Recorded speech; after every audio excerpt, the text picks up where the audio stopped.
کر دولہے کے گھر لے جایا جاتا ہے، ویسے اہل بیت کا محب مرتا ہے تو اس کو سجا سوار کر دلہن کی طرح جنت میں لے جایا جاتا ہے۔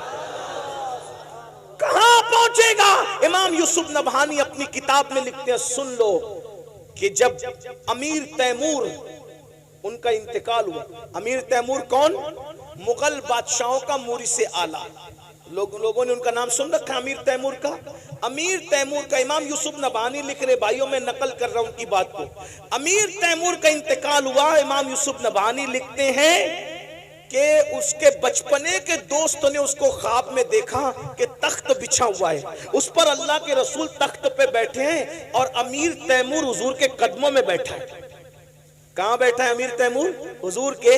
بھائیوں یہاں پیر کے قدموں میں بیٹھنے کا موقع مل جائے تو آدمی سوچتا ہے میں مقدر کا سکندر ہوں کہ مجھے پیر کے قدموں میں بیٹھنے کا موقع مل گیا ہے نا، لیکن قربان جائیں، ہائے ہائے ہائے، امیر تیمور کو کیا مقام ملا موت کے بعد؟ حضور کے قدموں میں بیٹھا ہے۔ تو بچپنے کے دوستوں نے رشک کرتے ہوئے کہا، او دشمن خدا، تیرا کون سا ایسا عمل تھا جو تو رسول اللہ کے قدموں میں مر کے پہنچ گیا، حضور کے قدموں میں پہنچ گیا؟